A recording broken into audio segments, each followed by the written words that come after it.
Yo, fucking vampires and Morbius and shit. Woo! Yo, Honestly. They couldn't have casted a better actor.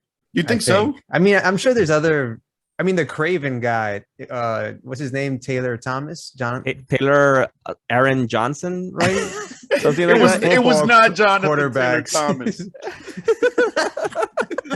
Anyway, Jonathan Taylor Thomas did not get cast as Craven. That guy's gonna be Craven, but you could just like flip him if you wanted. But yes, Jared Leto. Yo, Damn. exactly. And we're going into this deep right now for everybody watching, listening, and all that, right? This is the Legion on Zoom. I'm Miguel, joined, with my good Legionnaires, Rod and Ches. What up, As peeps? ever, we're gonna go deep today into fucking Morbius. We're gonna go Facts. deep dive, especially because the movie comes out this week, right? Is it this week? Yeah. Well, yeah, right, yeah. We're recording on a Sunday, right? So so depending on how you start the week, Sunday or Monday. You're right. For me, it's Monday because it comes out on April 1st. Oh shit, that's crazy. Oh, I thought it was Damn. Okay. What if it's a lie and it doesn't come out on April 1st? Oh, damn, that was a whole fucking joke, though. They get mad people buy tickets. Nah, it's tomorrow. Man. And although, Rod, you were saying right now, right off the start, that Leto's a good casting choice, which I would agree. But though, right, like we're hearing already that the reviews, we haven't gotten full on reviews, but at least what's been coming out is that it is trash. A lot of reviews are coming out very, very negative. I mean, we all kind of knew it. We all kind of knew it, didn't we? Like, come on. Wait. No, I had hopes because Jared Leto, really, he's a man of quality. I mean, from his music to his roles, I feel like he, as an actor, come on, he did like was it Lord of War with Nicolas Cage, Requiem for a Dream, the Dallas Buyers Club too, which was I think he won an Academy Award for that role. But I feel like within the realm of comics, he hasn't exactly had the best batting average. The Joker, well, the least liked of the Jokers. Now the theoretically trash Morbius movie. Like, I guess just to play devil advocate, siding with Rod a little bit, I do agree Leto is a good actor. I do think he does a good job. And at least from what I've heard, from like just Twitter and Instagram, is that a lot of the critique is basically the story, that the plot kind of fucking sucks, and that even maybe the CGI is not that good. And so I don't think they're critiquing Leto per se, but I'm not really that surprised. I think Rod's the only one that's been the most hopeful one because basically you're for Sony more and I expected it to be kind of like Venom-esque, but I gotta go support Jared Leto because come on, 30 Seconds to Mars, my guy, come on. Yo, okay. And you saying that it brought up a good point that I wanted to address. That I feel like Jared Leto's epicness is almost overshadowing the epicness of Morbius as a character, who's on the low, underappreciated. You know what I mean? Like, I kind of felt like he's always been underused because after he was made, there really wasn't a place for him. I felt the most epic, I think, iteration I remember of him was in the cartoon, from like the early 90s. Bro, that's the only iteration I know of him. I've never seen him again. Yeah. Was he like feeble in that one, or was he like some brolic, handsome Roman? I think that episode, dude. I think that episode also had Blade in it. So we're talking about the Spider-Man the animated series from the 90s. Classic. And I think that was my introduction to those. No. At least like in a media other than comic books, to Blade and Morbius.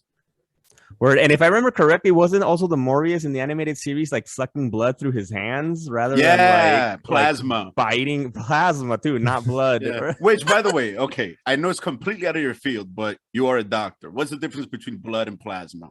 It's a part of nutrition, either or. Right. Well, yeah, because it's a part of the blood. It's the fluid. Yeah, it's once you subtract the red blood cells and white blood cells, you get left with just the fluid, the plasma. Damn.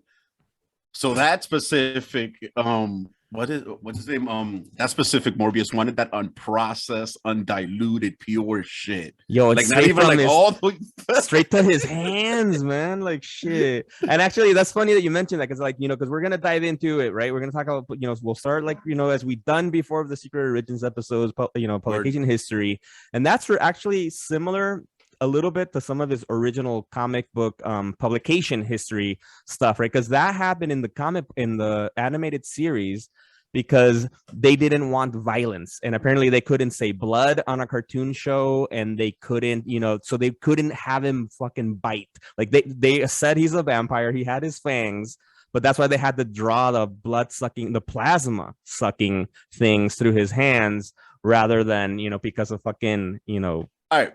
Think limitations. About it. I think like this is one of those moments where like the comic code of ethics kind of fucked itself over. I think that's almost more like intimate. You know what I mean? Like, let me get the purest part of your blood through my hands. Yo, like that's like that weird moment. I think what was it? That they swapped out a kiss for like a gun in a holster when it came to like a Nick Fury comic back in the day.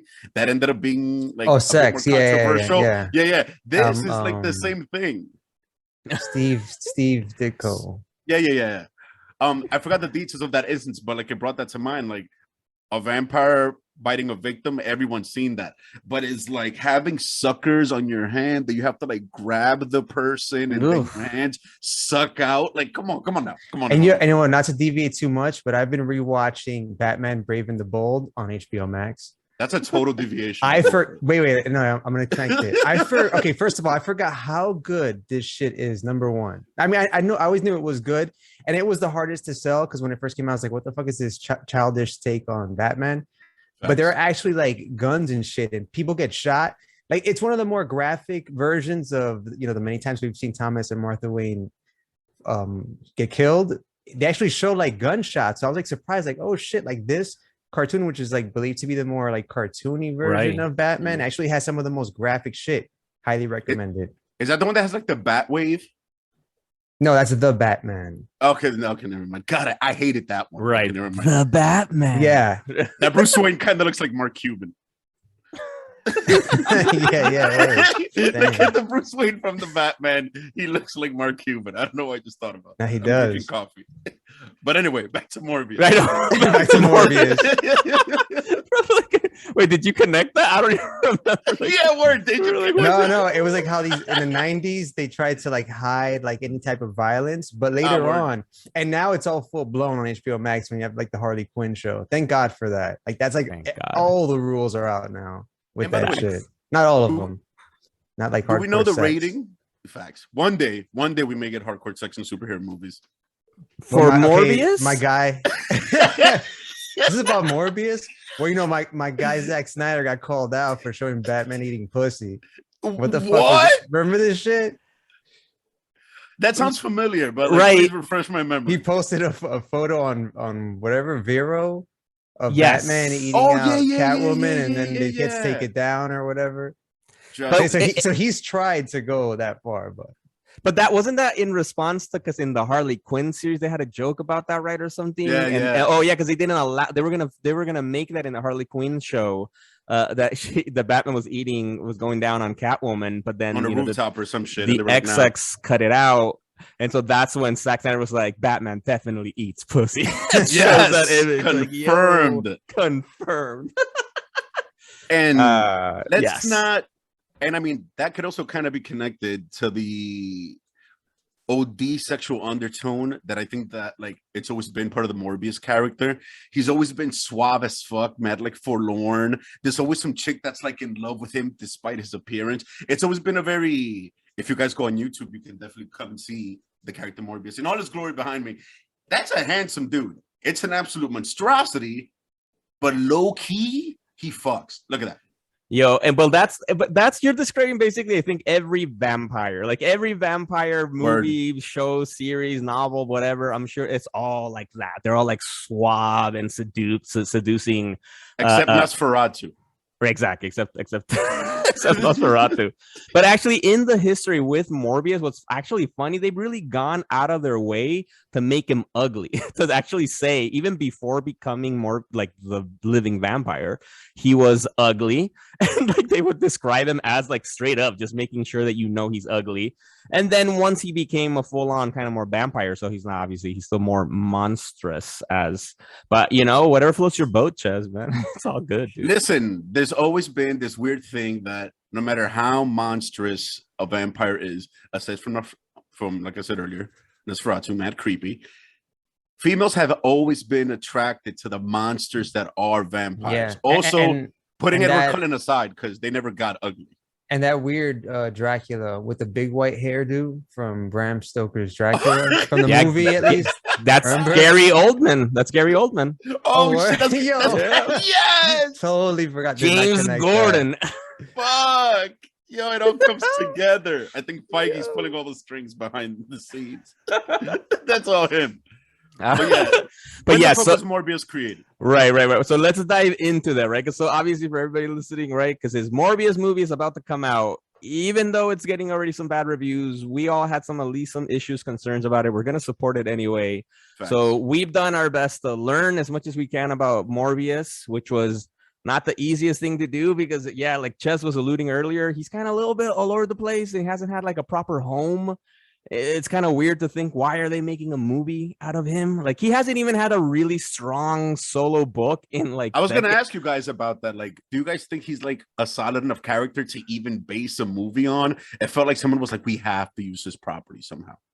Yeah, I don't think so. I think because like you said, like they haven't even really used them solidly in the comic books. Yeah. Like, I don't think the film is the place to really attempt it. Although that being said, they pulled it off with Shang-Chi, though, right? Like Shang-Chi hasn't been super solid in the books, and now in the movies, I'm like, fuck yeah. Damn, yo Feige with the clutch exception. I gotta rewatch that. That shit was good. Yeah, oh yeah, facts. I was meaning to. On Disney Plus. Right. Yes, exactly. Yeah, but this isn't Feige though. Feige's not involved in this whatsoever. This is just freaking Sony one by themselves. All right, so let's get into just some of the cool publication history, which is actually even more or just as interesting as his like actual story. Is that so? Because he appeared in Amazing Spider-Man 101 that came out in 1971. It was created by Roy Thomas and Gil Kane. One of the cool things about that makes it a little bit exciting is that this is actually also the first issue of Amazing Spider-Man that wasn't written by Stan Lee. Yep. So Stan Lee wrote the first 100 issues. Damn, that's awesome. Yo, and then passed the reins over to Roy Thomas, who, at that point also had been, becoming an exceptional writer. And I think he was like an associate editor at Marvel at that point. And I think he'd been talking to Stan Lee about like he wanting to use somebody like a Dracula type character, and Stan Lee was just like, I want a costume villain, and that's as much as input he gave. And so that led to him creating Morbius and having him appear. Really, it was issues 101 and 102 that centered on Morbius.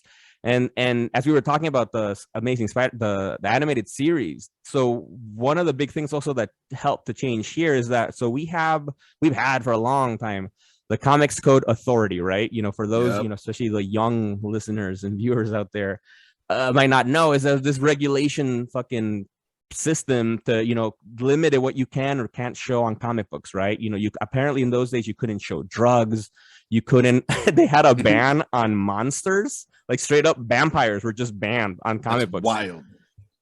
Like, that makes no sense. Like, why? So that's what they had banned. But they lifted, they changed the Codes Authority ban, and then I think at that point Marvel started to break away from them, and this is one of their first issues that got published without the Comics Code Authority, and so which allowed them to finally bring vampires into the Marvel universe proper, and so that's how they came first with Morbius. Dude, the Comics Code Authority was so fucking oppressive that, like, you saw how suppressed people were when they let loose in the 80s and 90s with all those, like, the muscles had muscles and your pockets had pockets and everything was engorged and the breast to hip ratio was absolutely it made no sense. Yeah, shout out to Rob Liefeld. Yeah, Hell yes. facts, yo. And Todd McFarlane, who, yo, those two dudes, like, they embodied the end of the Comic Code Authority. But, well, in a way, that makes Morbius pretty epic if you think about it, because, like, he's the first, like, I guess, big character creation post, like, 100% Stan Lee era. Yeah, exactly. And then immediately trying to break freaking ground by going like, "Ooh, a vampire," right? And I'm sure like all the kids are like, "What the fuck, a vampire shit," you know? And so exactly, so that's big. And actually, we were mentioning right now Bram Stoker's Dracula, you know, the '90s movie that we know, but apparently, so also what Roy Thomas working with Gil Kane, the illustrator, actually drew Morbius with the likeness of Bram Stoker's Dracula's the first film, which came out in 1974. That the actor back then was Jack Palance. I think that's how you pronounce the name. Who I don't know. Do you guys ever saw City Slickers when we were younger? Like the Billy Crystal movie? I've heard of the movie. I think I saw it. I've never seen it, but I did look who Jack Palance was, and his face. You see it in.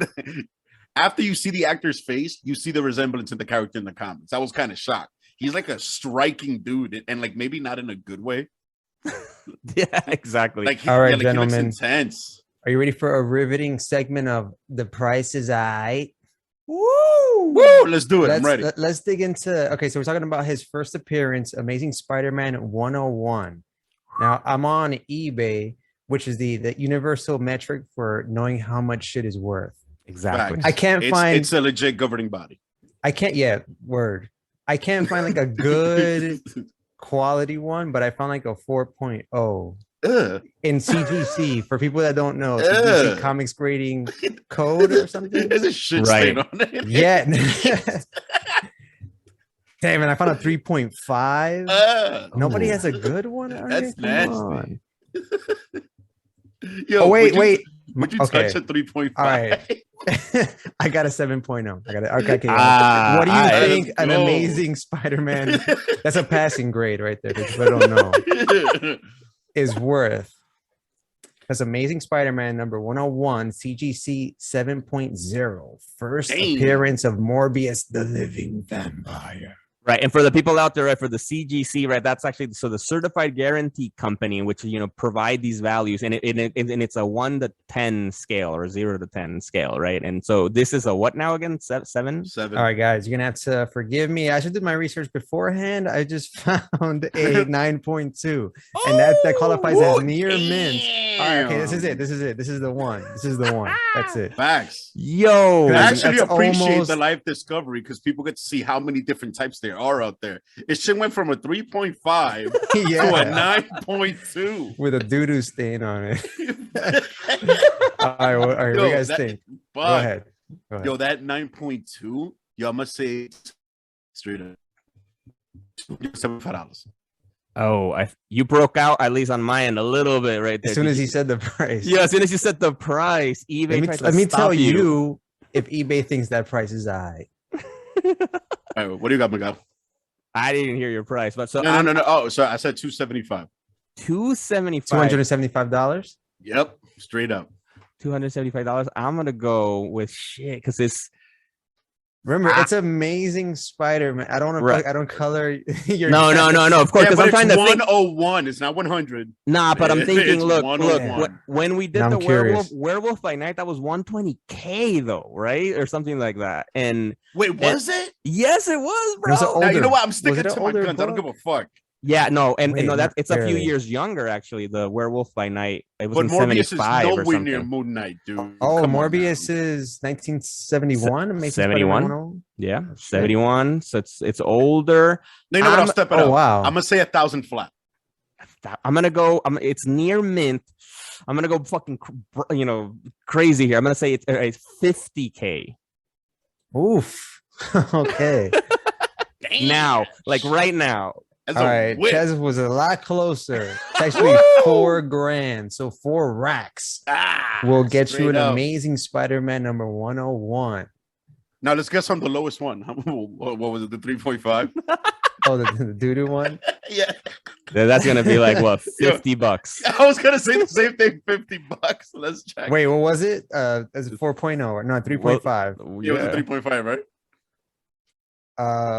About $150. Oh shit! Damn, Yeah. damn.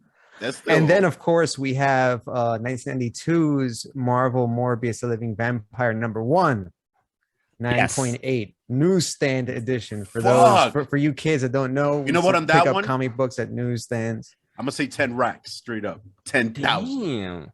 1992. I'm gonna go with it's gonna be 1 rack. Or solid rack. What was yours, Chez? 10,000. All right, this one Miguel's a lot closer. It's about $250. What? Which was my original guess for his first appearance. That's weird. And that makes sense, though. Yes.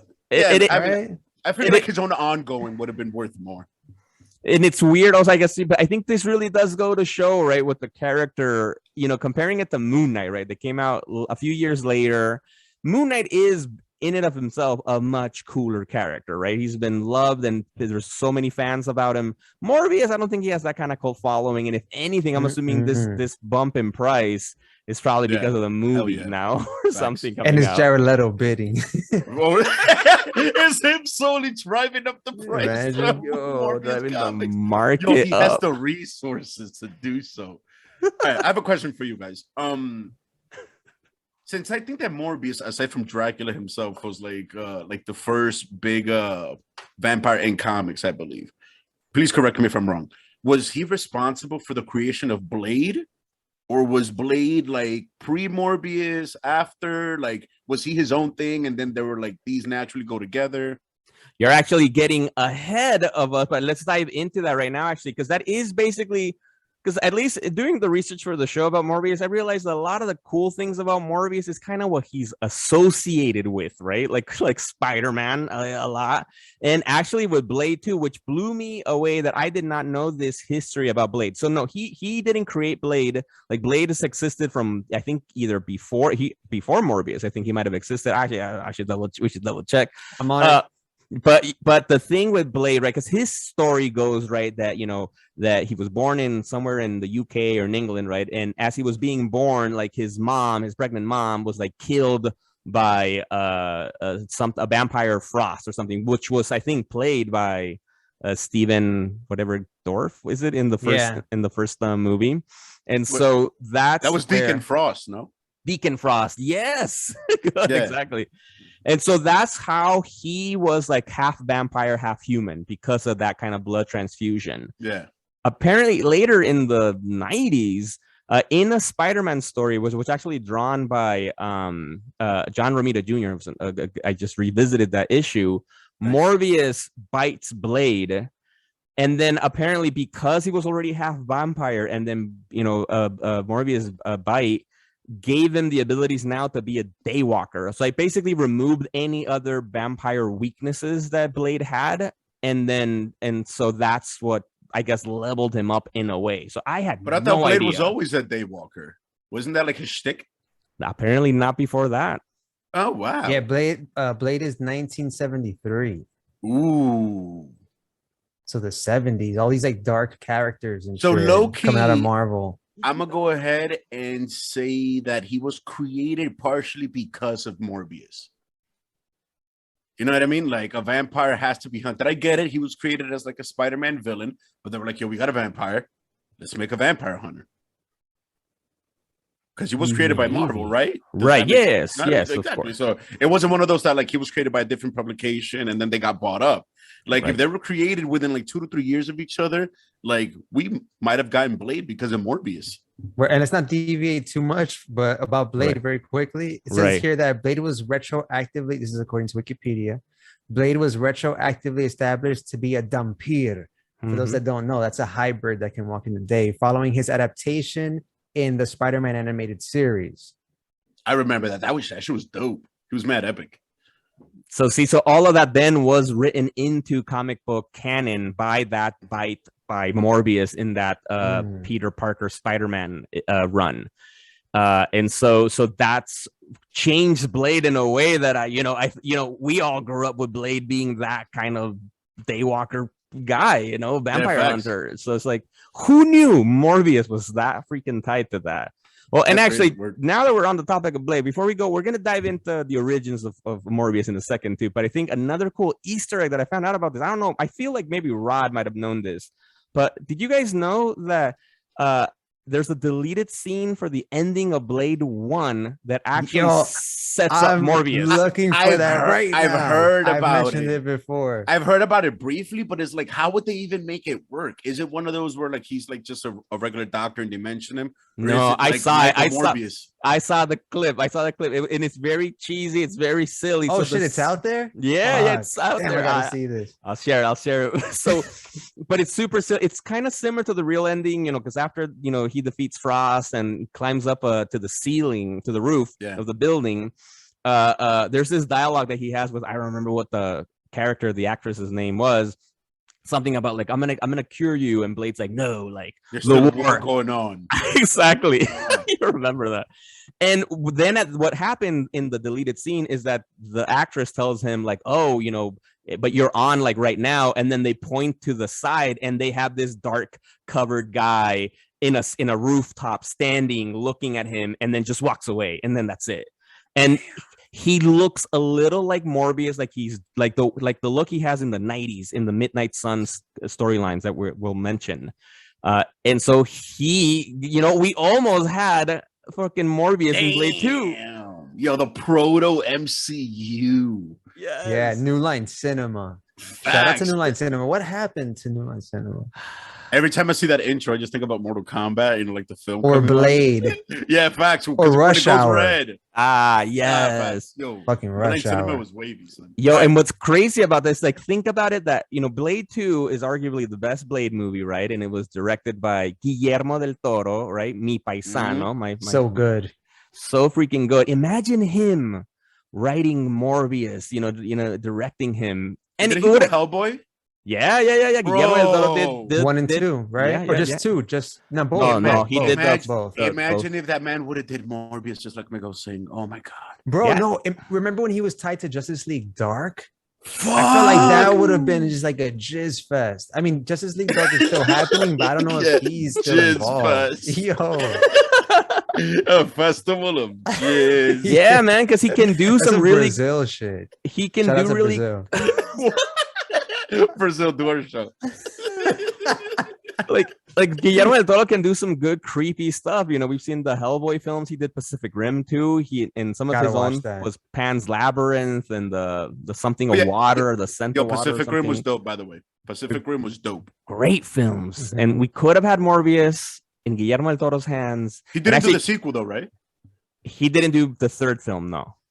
Oh wait, he did the second too. Yeah. Guillermo del Toro, no, he only did the second film. The first one was someone else. Oh, okay, I gotta watch that second one then, because the first one was pretty dope.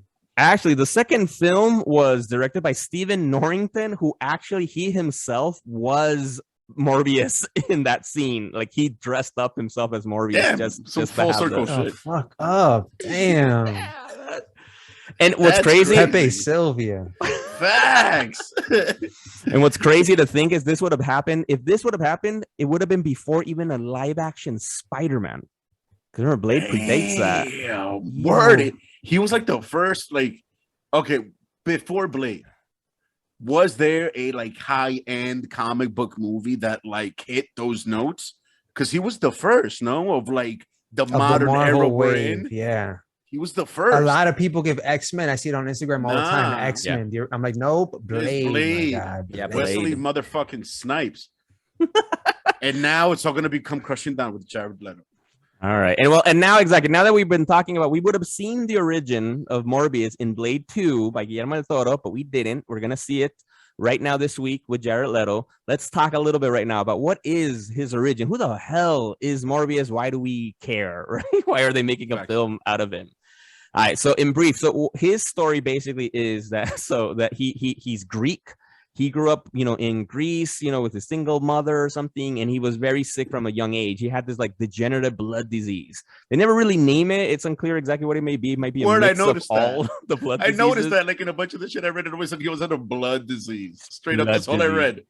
Yeah, the way they describe it is that it basically kind of seems he has like no immune system and very weak bones, and like anything can kill him almost immediately. And so he grew up a little sheltered, like they didn't allow him to go out and run and play.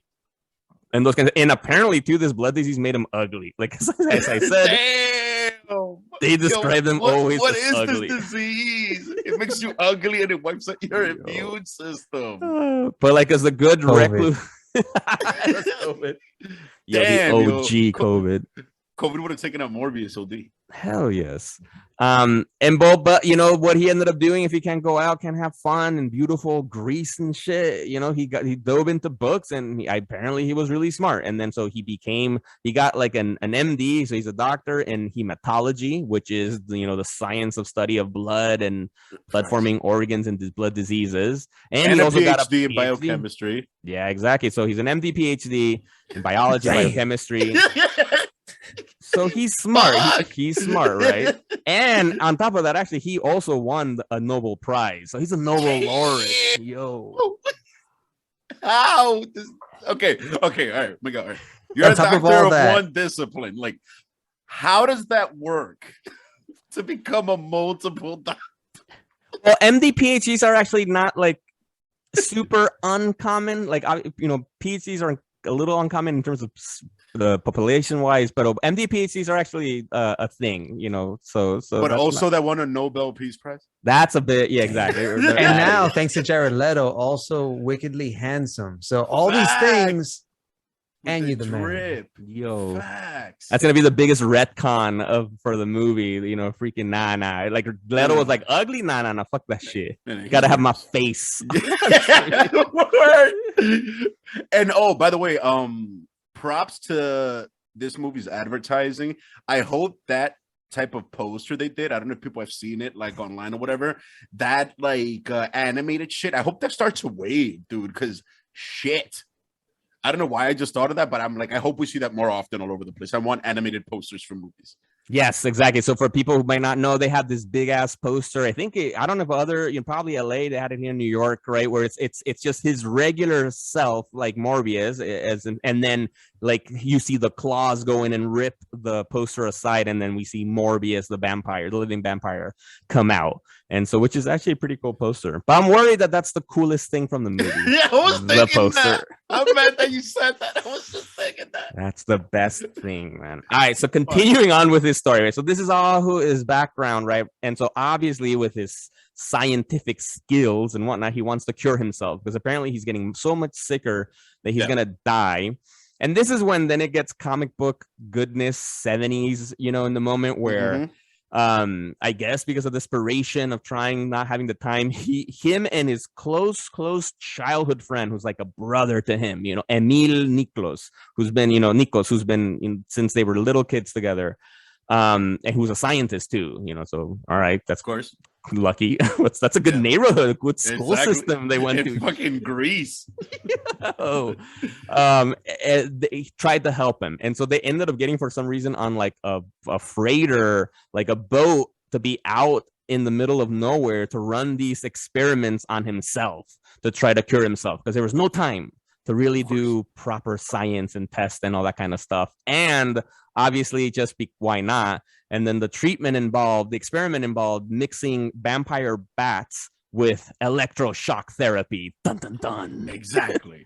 And like as one would, of course, get to after years of experimentation and research, which we're definitely gonna get that what do you call that montage of Leto studying with the board and experimenting and looking mad handsome at different things, and coming to the conclusion that it's bats that are going to cure his blood disease.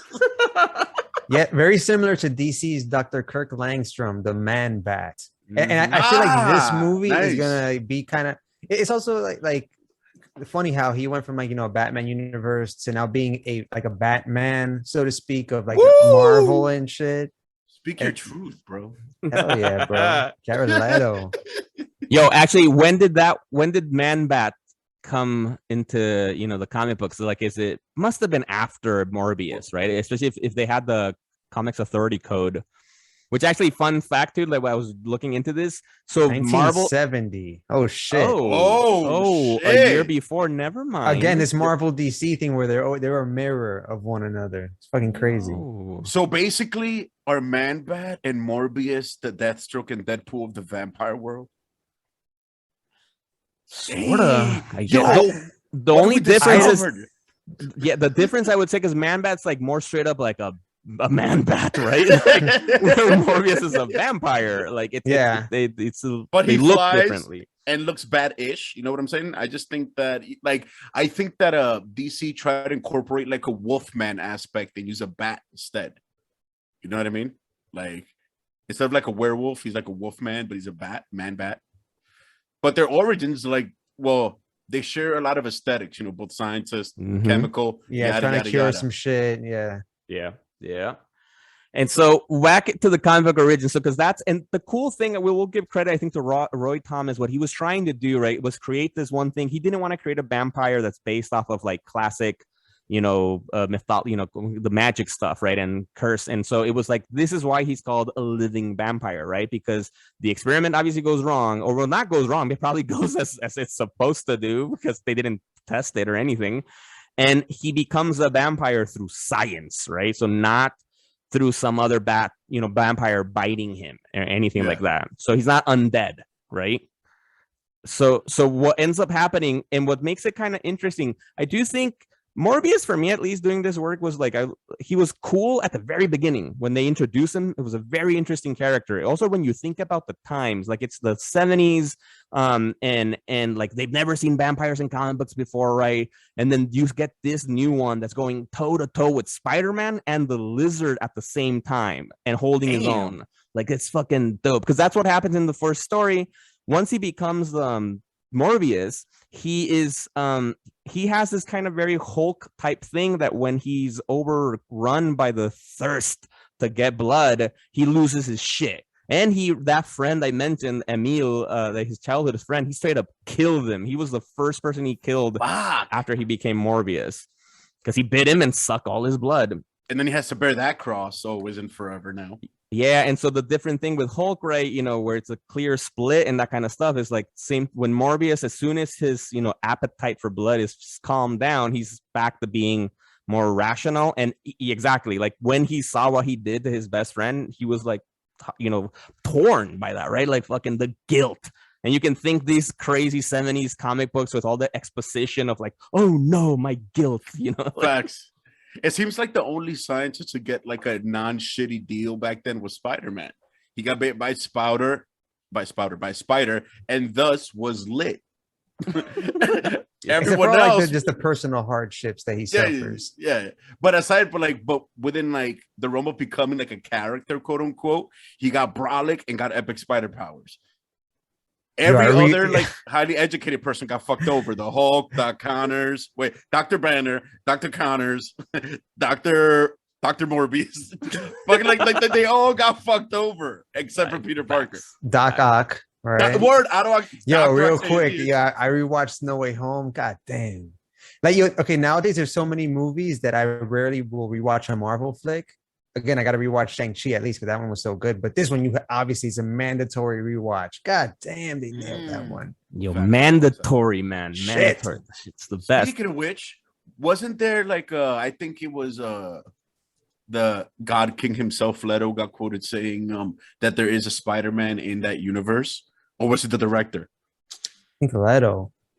Or both, and in one of the promos, one of the very first promos, he's like, "There's a web of possibilities." I'm like, Jared Leto, you bastard! Fuck. Stop teasing Andrew me. Garfield. It's gonna be Andrew Garfield. That would be very cool. That would be That'd very cool. Wavy. But it'll be super confusing because at least from what we've seen from the trailer is that Just we've go with seen it. they have a poster of Tobey Maguire's Spider-Man on the wall, and we see freaking Michael Keaton as Adrian Toomes Vulture from Tom Holland's Spider. So who the fuck knows what's gonna happen? I saw an article. I didn't click it, but it said that was all promo stuff, and it's not actually in the film. Did you guys hear about this? No, I didn't Damn it, click I the hate it when they link. do that. I hate fake shit. That'd be weird, but I don't know if it's just some late night Instagram shit. But Nah, It that'd be too no. It'd Yo, be but also weird. remember, yo, the scale of the upcoming Doctor Strange and the Multiverse of Madness can straight up, just by the route of fuckery, put Andrew Garfield into that universe and make Tobey Maguire's universe some other universe. Right, but this movie's coming up before that though, so it's kind of hard to explain. Damn, You know, fuck, like, you're right. Damn shit, it. like, Yeah. Damn it. And I want like minimal Sony tampering with MCU, just because like even like the way Tom Hardy left like a little slime piece of symbiote, like he kind of infected the MCU with like Sony's disorganization, and I feel like that shit was a manifestation of it. Like, get that shit out of here. Allegory as fuck.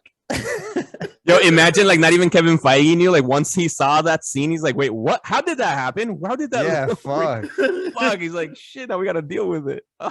Damn, yo. But I mean, like, do you guys think that we'll get a Spider-Man in Morbius like that straight up?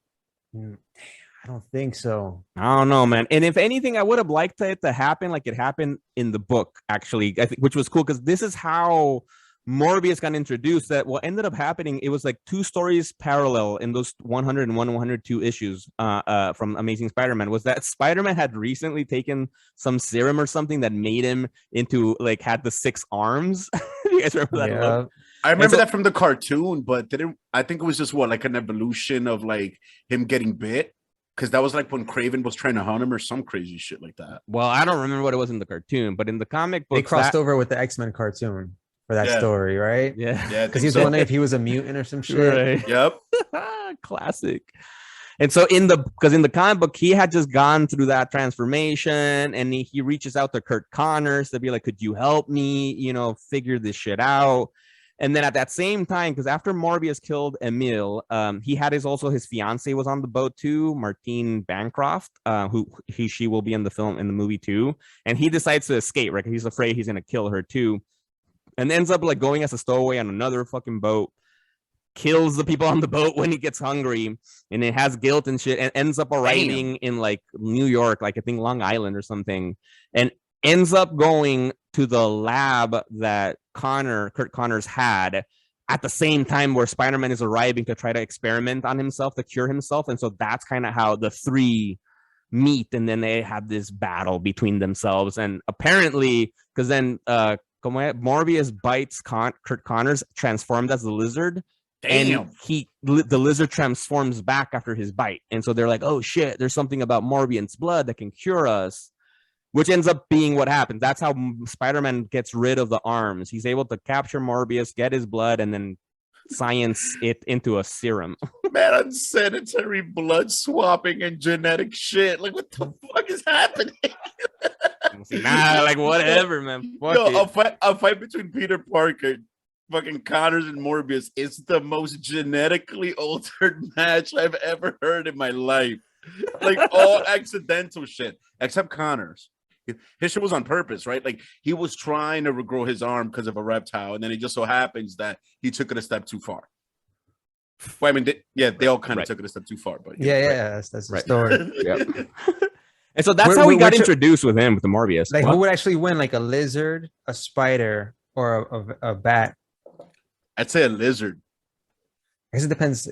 Depends on the spider, no? Like, is it a venomous spider? Yeah, who knows? I don't know. Fuck. Yeah, or a bat probably can just grab something and just like drop it. I don't know. But to theorize a little bit more about like, is there Spider-Man? I know we still haven't seen this shit yet, but obviously they're trying to create a shared universe, right? We have Venom, Morbius, Craven's in the pipeline. They're obviously going to have to eventually interact with Spider-Man. And then like in the end scene of No Way Home, Eddie Brock is like, or the symbiote's like, "We must visit this Peter Parker," whatever. So Yeah. like, I'm That was a good thinking. impression, by the way. Thank you. I'm thinking like maybe this is where you start your Miles Morales story. Maybe like Ooh. out of this universe, like okay, Peter Parker's all complicated. They already jizzed all over the audience in No Way Home. How about we just throw a brand new? And how cool would that be to have like Miles Morales in this kind of like, at least aesthetically, darker Marvel universe? Racist. Thoughts?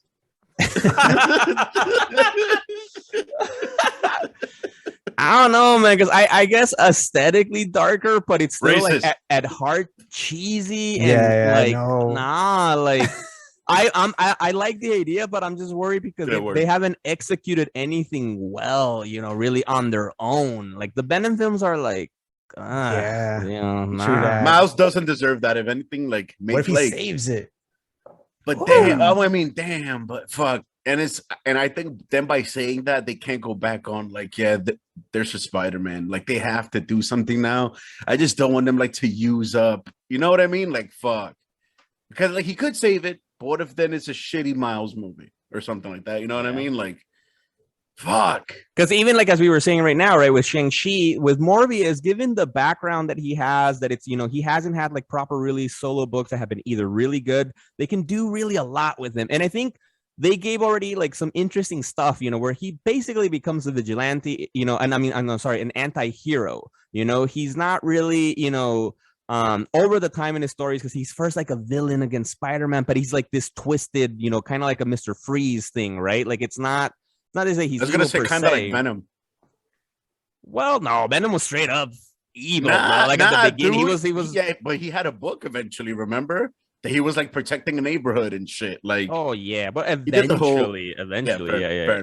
But I feel like from the very beginning, like Morbius with the whole guilt thing of he can't control his stuff, right? And then he kills, and then he doesn't want to, and he's trying to cure himself, and it's like I feel like that complex kind of like back and forth, like it might be an interesting story if done kind of right. But like I said, like they haven't done it right in the books really for a long time. It's like, why is the film gonna be I've better? never read a Morbius comic. Damn. Except like his appearance in the Ultimate Universe. And, you know, we read that whole fucking run. Amazing. Brian Michael Bendis, Ultimate Spider-Man. It doesn't get better than that. So I know in that universe, at least, he was like a true vampire. Oh, really? I remember that whole storyline was cool. That's where they brought in all those Midnight Suns characters like Moon Knight and Blade and all these fucking badass Iron Fist, all these cool characters. In the Ultimate Universe, like really? The Midnight Suns. Yeah, and the Ultimate in the Ultimate version, you know, in the Ultimate Universe, Spider-Man was like a universe carrying book. So in the Ultimate Universe, there weren't many titles, so a lot of like Marvel shit, epic character introductions would happen within the context of this Ultimate Spider-Man book. Yeah. So in the Ultimate Universe, they kind of consolidated all these decades of Marvel 616 proper storylines and character introductions into this like condensed, modernized format. And so so they just threw the kitchen sink in that Ultimate Spider-Man story where it was just all these Midnight Suns. And yeah, Ches, you mentioned like who are they? It's funny. I just know them as like a team. I've never really like researched they're like them, the Marvel version of like the Justice League Dark, right? Sorta. So I read right now like the original one from Marvel 616, which was actually that's when Morbius got cool. So because he came out in 1971, and it wasn't until freaking 1992 that he had his solo book in Morbius the Living Vampire that it came out of this initiative called The Rise of the Midnight Suns, which I didn't read it in the 90s, you know, when it was coming out or anything like that. I remember seeing of it, but once I read it right now, it's actually pretty freaking cool because it's like super 90s, like intense, like extreme stuff, and it's primarily led by a ghostwriter book that was drawn. It was written by Howard Mackey and illustrated by Andy Kubert, he's like one of my freaking favorite. Like he's my favorite Kubert for sure, and he's one of the best, man. And in the 90s, he was killing it because I read his Ghostwriter, and it's just so cool. Ghostwriter, like with the leather fucking, you know, jacket, the bike, the fucking head, and they have technically two Ghostwriter. It's Johnny Blaze is there, the original Ghostwriter, but he's not Ghostwriter anymore, but he's still just like a long hair badass on a bike. Epic as fuck. Yes. And then we have Danny Ketch, which is a new Ghostwriter. And so that whole story is about Lilith, like the mother of demons, is coming back. and is gonna bring all her sons together and destroy the world, right? And so Doctor Strange brings together this group of the Nine, which are these supernatural vigilantes, basically in the Marvel universe, together as a team to stop Lilith. And so in that team, it's like Danny Ketch, Ghost Rider, Johnny Blaze. It's also Blade with the Night Stalkers, which was his. Everybody that's awesome. Yo, exactly. Word. I'm just hearing Miguel say the word awesome over and over. And Awesome, Oscar awesome. Isaac is like, quoted as, I would love to do a Midnight Suns kind of story. But very quickly, you mention it. So this Ghost Rider and Blaze, Spirits of Vengeance #6, right? It has Venom on the cover. If you guys like look this shit up on Google. Yo, I had this poster in my room for years, and I would just stare at it like in awe of how fucking awesome, cool, and dark it was. And the way like the colors on it, it's fucking amazing. Yes. Like if there's a character, I mean, we've been talking about Venom a lot. If there's a character that really embodies 90s Marvel, it's fucking Venom. Mad engorged and long tongue for no reason. Yeah, like, with the grin and all anti-heroed out. Yo, and he's eating brains right during that time too. Facts. Straight up eating people. Fuck. Because that's also what during this event. So those are the main people who were the Midnight Suns, and with the Night Stalkers, it had Blade and Ryan Reynolds' character in Blade 3, which is Hannibal King, exactly. And it's Morbius too. And so this is what led and people who fuck with the Darkhold, which you guys, that magical book that came out at the end of WandaVision. And like a grimoire or some shit exactly. like that. And it was used a lot in actually Agents of S.H.I.E.L.D. too, with when Ghost Rider was introduced in Agents of S.H.I.E.L.D., which was epic too. The Robbie Reyes Ghost Rider. So that's the Midnight Suns, and that's kind of when Morbius, honestly, I think that's when he got like this next a peak of awesomeness. Just because then he changed his outfit to this very like 90s black and like tattered cape. Yes. And so he looked cool, and he also got leveled up in his powers actually too. One of Lilith's demons put some of his blood in a serum that was gonna try to kill Morbius, but actually gave him more powers. And so he got pretty cool. And then at that point, Ghost Rider told him, like, you can't kill the innocent anymore, or I'm gonna fuck with you. And Morbius was like, all right, I'm only going to drink the blood of the guilty. And Ghost Rider was like, all right, cool, you nice. Go do that. And so then is Lilith a mutant? Because I remember her being wasn't she heavily featured in that X-Force Necrosha? She was like the main villain in that shit. That's the only time that was Selene, no? Oh, okay. I'm confusing my epic vampire. Isn't Lilith usually like one of those like ancient like biblical figures and shit, like the other Eve? Exactly. Shout out to Crimson. Facts. Shout out to Crimson. Yes. OD. Humberto Ramos. Yes. Your show, man. Cliffhanger. OD. Shit, yo. One of the best comic runs ever. Some of the best animation on the planet. Go look that shit up. But yeah, she was a prominent figure in that story. She's always portrayed as like one of God's first or whatever, like the mother of all demons or some shit. Right. So now imagine Ghost Rider and Morbius like going up against her in the 90s with drawn by Andy Kubert. Like it was pretty fucking cool, man. And so that's when led to Morbius having his longest issue run. He had 32 issues from 92 to 95. But actually, I haven't read only the first issue, because other than that's the only thing that's on Marvel Unlimited of that run. I'm like, what the fuck? Damn. Yeah, but they have all the new ones, and I skimmed some of the new runs, and they're not good. Like, I don't know, like it's just they're all the same. All the stories that they've done with Morbius ever since after the 90s too, it's all about him trying to cure himself. Like, and that's it. And it's just like, he's one of those characters where like that's like his like ultimate goal is just like to get rid of what's going on with him. But I think like depending on where they go from here, whether it sucks or not, they can use him as like, unfortunately it's him because that's just what they went with first, as like the linchpin for like the paranormal section of the Marvelverse, because now we got Blade. Hopefully that was him at the end of the Eternals with Mahershala Ali and Jon Snow, whose actual name I forgot. What's his name? Yeah, no, it's valid though. What, Dane Whitney? He is Jon Snow. Yeah, no, he's Jon. And now he's like he's gonna be a Marvelized Jon Snow. Kit Harington. Black Knight, right? Yeah, Kit Harington as Black Knight. Like, look at that. Yo, we got all these characters going. They could definitely bring in Robbie Reyes, Ghost Rider. Fuck casting someone else. And Fuck or Johnny Nicolas Blaze. Cage. No. Like just bring in Robbie Reyes, like straight up. Or they could use That's the first time on the this Nicolas show Cage, a Johnny Nicolas Blaze. Cage has been denied. Yo, first time on this show. Not as the prominent one. Bring him in as the OG one. What the old guy was Damn. to him. You know what I mean? In the Ghost Rider movie.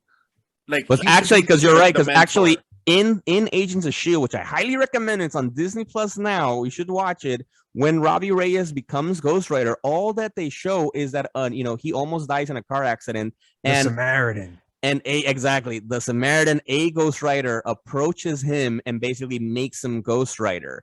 But we don't see him, right? We just hear like a bike show. Yeah, we up, don't see the Nicolas boots. Cage. Okay, I get it. So it's like it can happen. And Yeah, exactly. tinfoil moment, there's actually some Yes. rumors that Nicolas Cage's Ghost Rider may appear in Multiverse of No Madness. way. Fuck! I doubt it. I doubt it. That's too epic. See, I'll take that. But you see, like, I don't want him back as the prominent Ghost Rider, but they could definitely bring him in as like a mentor to Robbie Reyes. And I like, mean, of that course, it'll be create a the Midnight passing of the Suns. torch. That's Yeah, facts. But would you Epic. want Jared Leto's Morbius, even though we haven't seen him messing around with, Jon Snow's, Black Knight Knight. and I'll take it. Blade? Be- It Really? depends on Kevin Feige. He's gonna watch Morbius and be like, "Nah, I don't want my guys in this shit." in this shit show." Or they could be like, nah, fuck that universe, but we'll use the character in the MCU though. You know Now what I because of the mean? multiverse, you're right, exactly. Yeah, because you never know. Because the effects, because I was Yeah, actually you're right. excited about the effects, and you mentioned early on in the show that the effects kind of suck. Apparently, Wait, We what I've haven't heard. seen it. We haven't seen Yeah, it. yeah. So we could judge. Yeah, These so are rumors. which I mean, we also got to see how they use his powers, because from what I've seen, he has flight. We don't see how he feeds, but we're assuming it's mouth based, not hand based. Hopefully.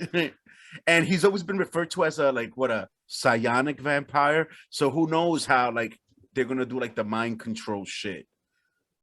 Because the flight looks pretty dope.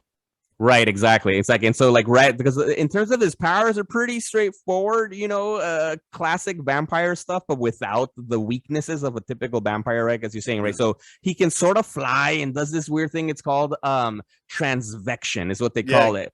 That he can use the wind to navigate wind currents to move his body because his bones are hollowed. Yeah. And so, all right, cool. Dude. Sure. So okay. I mean, And he kinda has saw that in the obviously trailer. Yes, exactly. We've seen that, and he has strength. He has super speed. He also has accelerated healing. Not Wolverine level healing, but it's still pretty good. And night vision, echolocation, that kind of stuff. And so it's cool. And if you're thinking about it, back in the day when he got introduced, he's holding his own against Spider-Man and the Lizard. And then in his next appearance that followed that, he actually went toe to toe basically with Spider-Man, Human Torch, and the X-Men. And he was able to do it. So it's like this guy is powerful, no? He can hold his own. And he's unlockable in Ultimate Alliance 3. Which I was gonna ask you about that. There's a whole Midnight Suns little DLC. I mean, the game is not great, but at least it's probably better than the Avengers for PlayStation. Oh, it's 4 way and better, 5. dude. It's way better. It's way better. Yeah, but about that, what's the name of the DLC again? Curse of the Curse of the Vampire, right? Yeah. Is it like that? He's the main villain, or because I was thinking about jumping into that one, but They don't have. haven't I don't explored think it they yet. have stories. I think it's just you unlock the fight gauntlets and unlock them. and shit No, like I that. think they are stories. They are. Yeah, it's another Okay. mini stories, and also because I was actually trying to play the Fantastic Four one, but you have to pass the first ones first before you go to that Yeah, I one. was mad. I was Yeah. like, fuck, I want to get straight to that one. Because apparently there's a story that kind of connects it, and so that's why you have to pass them. So it's like, all right, I guess, yeah. But so I don't think Morbius is a villain in that story. He's probably just another Probably help him or some anti-hero. shit. Yeah. Is that one after the main story, or is there another DLC before that one? No, I think that's the That's the one right first after. one. Oh, And then the yes, I'm second one is excited. Rise of the I'm hyped. Phoenix, and And then the Fantastic Four one. Yo, let's fucking pass his game so I can fucking access that shit. Because if the three of us play together, we'll pass it quicker. since we're on the Oh, topic of hell video games, yes. very quickly, the first time I saw him in a video game was Maximum Carnage on Super Nintendo with He the was in red that shit? cartridge. I Ah, just the red hit a button cartridge. and he just jumps out and doesn't move and dips. He's one of those helper Yeah. limited animation characters. And actually, because with Cuts. that too, like, you know, we've been saying like the only cool time really for Morbius is right when he came out. So if you guys are, if people listening and watching, if you're curious about to read Morbius, right, we recommend reading these first issues of Amazing Spider-Man 101 and 102, and then Marvel Team Up 1 through 3. And then basically you can just wait and then read his 90s run. And then basically read anytime he appears in the Spider-Man stories in the 90s, which one of them he was heavily used in the Maximum Carnage event, which was like, come on, it's like 90s at its best. You know, like it's all these heroes, Venom, Cloak and Dagger, and Morbius, Spider-Man going up against Carnage, man. Yes, Cloak and Dagger had a show. I never saw that. Did you watch it, Rod? I think you did. Yeah. Right? How was I it? did. It's not It was bad. on Freeform or some shit, right? It's not bad. Better than Titans. Freeform. Damn, better than Titans. Yeah. Oh. Yo, oh my God. Let's not even go there, man. Titans is a disgrace. Fuck. You know, I'm curious, like, is Venom, are the Venom films better than Titans, the series, the seasons? Oh yeah, word. Like I still haven't watched them, Rod. So where Morbius is gonna fall in there in that group. Or the Venom films? Yeah. If you tell me that they're better than Titans, I will watch them shits finally. Wait. You guys had Miguel, you saw Venom. I saw Venom, yeah. I haven't seen them I yet. saw the first Venom. You saw the first Venom film too, right, Rod? Yeah, I saw it. Yeah. Is it better than Titans? Titan season 1 is better than Venom. Yes. What about season 2? I'd say season Titan 2 is season still 2 better. is better than Venom. Yeah. Okay. This is how we rank it. But then season 3, Venom I don't is know. Yeah, Yeah. it's true. Damn. I don't know. Yeah, no, exactly. If Damn it. anything, if I had to, I probably would give it to Venom compared to season 3. I think if I had to, just by a little bit. I think I can't separate myself from the DC characters. I love seeing them, even if they're in shit shows. So maybe I would still go with Titans. Because Venom, like, I'm not crazy. I mean, he's always been a cool character, but I'm not like a major fan. Facts. All right. Damn. Well, Yo. yeah, exactly. And so now, but you know, and that's what's crazy, right? Because we're getting Venom at least has a strong fucking following. You know, maybe you're not a big fan, but come on, some people are huge fans of Venom. He's had wonderful successful books.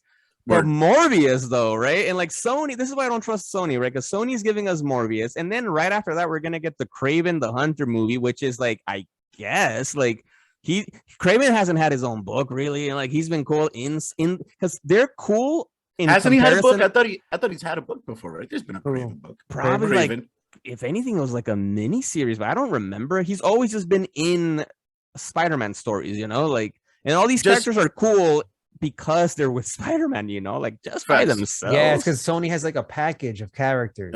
Just also, based off of capitalism, I'm gonna go ahead and assume that there's been a Kraven book, even if short-lived. They tried it. I wonder who else they're gonna. I don't know who else Sony's gonna do. No, and the next film that they're also doing is the Madame Web film too, which is like, okay, Yo, they're reaching. Okay, they are reaching with what she's cool though. I think she's a cool one. But also very quick, also Ultimate Spider-Man number 95. I forget which volume this falls into, but it's right near issue number 100 for Ultimate Spider-Man. That's when you get Morbius's first appearance. In the Ultimate Universe. The Ultimate Universe. Yeah, dale. Okay, all right. Facts, man. Dude, all we could do is hope for the best, yo. Let's see how it goes. Come on, Jared Leto.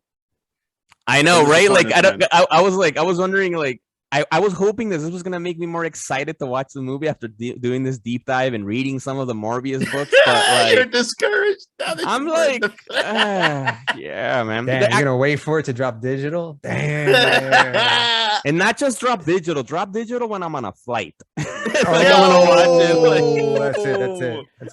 All right, just one last comment to talk about. Like, this is why, like, because one series of Morbius, like I think the second to last series, was straight up just about Morbius moving to Brownsville here in New York City, which I'm not, you know, I moved to New York a few years ago, 10 years ago now, right? But I didn't really know about Brownsville. I don't know if you guys know Brownsville, but apparently because they painted in the book that it's super dangerous, that it's such a, like, you know, ghetto and like really like dangerous stuff. Like, and so really the whole series is just basically him fighting like gang members, sort of. Like, I'm like, it's not really an entertaining. So let me get this book. straight. So it's really like the whitest man possible fighting inner city minorities. That's wild, bro. I'm out. Yep. A good 6 to 12 issues of that. It's like, nah, man. Nah, but sure, let's make a movie of this. Sure. Let's go for it. Facts. Let's see how it goes, yo. All right. Let's somehow support this shit. We'll see how it goes. I'm gonna go see it. Fuck you. I'm going to Magic Johnson AMC. Shout out Harlem. Facts, I may watch it just because it's Leto and just like I said, I'm really curious about the effects. But fuck it, we'll see how it goes. All right, I'll watch it. I'll watch it too, sooner than later. But we'll see. Facts. Later, peeps. All right, peace out. Deuces.